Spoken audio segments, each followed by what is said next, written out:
Hello everyone and welcome. Today's video we will be color correcting a friend's image. This image is made by KangaDoodleSFM and he gave me a final image, which was this one, and asked me for my opinion on it, which was that the color correction definitely needs some improvement.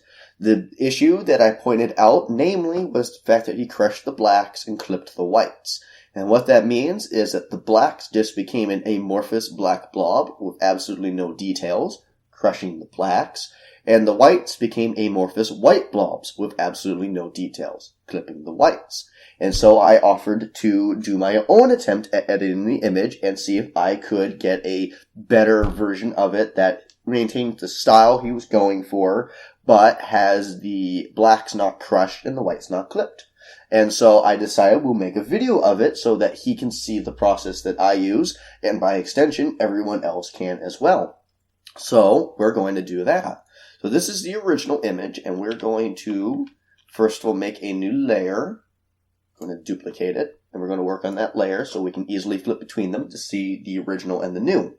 So full disclaimer, I use PaintShop Pro, but the processes that I use should have easy analogs to Photoshop, GIMP, and possibly even PaintNet. And if you can't find them immediately, I'm sure you can do a quick Google search and find them. So with that being said, we're going to do two color corrections in this video. The first one will be doing the matching of his style that he was going for. And the second one will be doing how I would do it if this were my own image, because I have a very particular color correction style to my images. So the first thing we're going to do to match that original style is we are going to go to the hue and saturation, and we're going to slightly desaturate the image.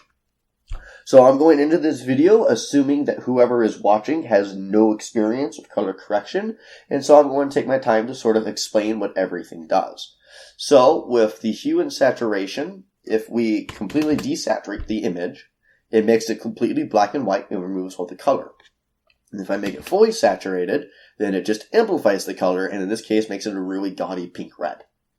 So with that being said, starting at no saturation adjustment, we're going to slightly desaturate the image by 25%, which just makes it a little bit more grayscale, a little bit more. So we're going to do that. And then we are going to adjust the brightness and the contrast through curves. So when we're doing this, there's 3 points that we're going to really want to look at. We're going to look over here, which are the shadows, over here, which are the highlights, and over here, which are the mids.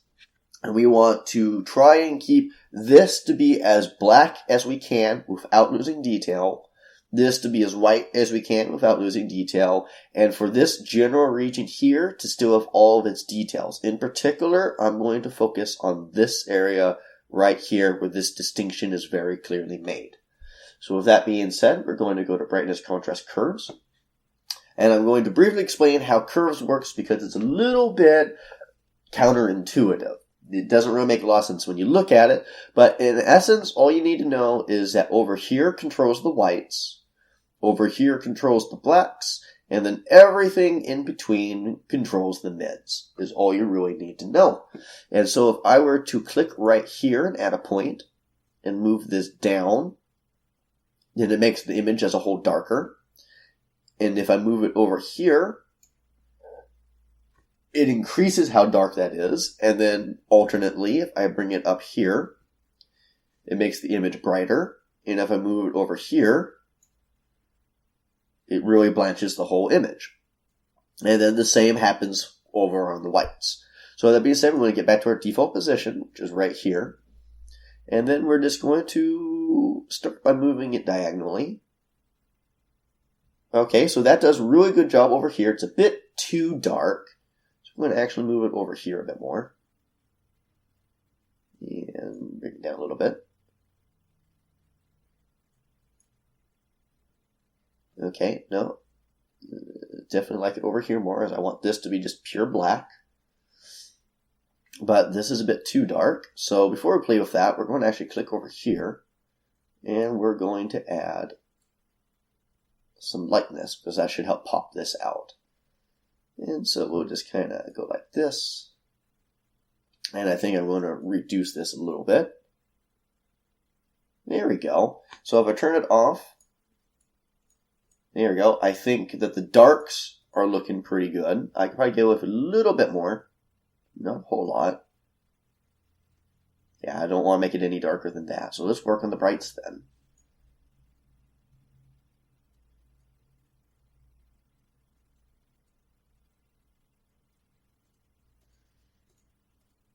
Okay. Yeah, I think that actually looks pretty good. Okay, so yeah, we will tone it down a little bit. I don't like how bright it is on those dollar bills. Tone it down a little bit. There we go. Yeah, I am satisfied with that. So we will do that for our black and white curves. And now we're going to duplicate this layer and set the duplicate to blending mode soft light, which further increases the contrast and brightness. So to control this, we're just going to go straight to brightness and contrast. And we are going to try with a 25 brightness, or 25 contrast and 25 brightness. Okay, it's still way too dark. Let's try 50 brightness. Okay, so it's not really brightening the background because it's too dark. So we'll try a 10 contrast. Actually, we'll try a negative 25 contrast and see how that looks. It's actually not looking bad at all. So we'll try 60 brightness. Now we're just sort of lighting her skin. There we go.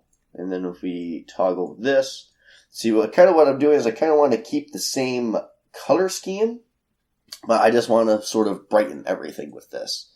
And I think that does a very good job. And so now we're going to zoom in a bit so we can focus on the face and on this metal pole.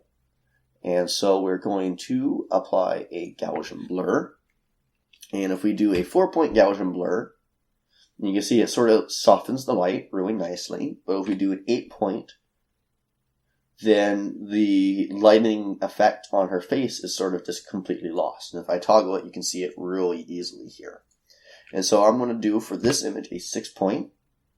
So I can still sort of see the light brightening, but it still just makes the overall image a lot softer. Okay, and then I'm just going to merge these down. And that is our final color corrected image. So here's the original, and there's the color corrected. Here we go. I'm going to save this over here as polycolor 1, which I've already saved once before. And there we go. So now, that's how I would do that to sort of match the style he was going for. Now we're going to do it again, and this time we're going to try and do it in the way that I generally color correct my images, which is a fair bit different. So I'm going to disable this and make a new duplicate of it, and we're going to work on this image. And so I'm going to preemptively save this as color 2. So the way I do it is a little bit different. The first thing I do is I go again to hue and saturation, but instead of reducing the saturation, I actually increase it by 25%. I have a very strong belief in colors. I believe that colors should be bold, vibrant, and vivid, as opposed to the sort of Hollywood standard of sort of making the image more monochrome and crushing the colors, which is a really common theme in Hollywood these days. I believe in bright, vibrant colors instead. And so we're going to start with this, and then we're actually going to go to the color balance, which sort of just adjusts how the red, green, and blue of the shadows, the midtones, and the highlights work. So again, the shadows, the midtones, and the highlights. So we're going to start with the shadows. I want it to go towards the blue. So we'll try 15 for starters. Okay, that might be a bit much, but we can come back and adjust it. And then with the highlights, I want it to go more towards the yellow. So we'll make it negative 15. And the mids we'll put somewhere in the middle, which will be 7. So that's entirely too blue. So I'm going to change the shadows to 10. the mids to 5, and the highlights to -25. So now, if I turn it off, you can see it sort of has this washed out feel, where if I turn it on, it sort of has a skew towards blue, but the skin tones, which are yellow, and in this case the hair tones, are exaggerated a bit. And so we're going to go with that. I think I might actually change the highlights even more. We'll do 35. Yeah. And then maybe make these 15 again. No, I don't like that. Keep it 10. So there we go. So now we sort of have the same aesthetic as the image, but it's sharper with the skin tones popping out a lot more, with the yellow being increased, and the background sort of being pushed further into the back by having it shifted towards the blue. So then, after that, we are going to do the same thing as before, where we duplicate this image, set it to a soft mode, and then we adjust the brightness and contrast. And I'm going to make it even brighter. And yeah, we'll keep that, make that -30. So now, there we go. That is color that I like. And then we zoom in again. And we'll actually end up using the same Gaussian blur value as before. Actually, we'll make it a little bit sharper. We'll do 4, I think. Make it a little bit sharper. So now, we merge that down. And there is the image as I would color correct it. So there's the original, and there's the color corrected. So as you can see, it's a bit different than the other aesthetic, which is this one. And then both of them are a fair bit different from the original. So that is how I would do it. And that is how my friend was trying to do it, how KangaDoodle was trying to do it originally. So if you like the image, then I highly recommend you check it out, being posted on KangaDoodleSFM website. Check out his other work. He's a good friend of mine, been a friend for many years. And I think that's everything for this video. I hope you found this educational in some regard. Until next time.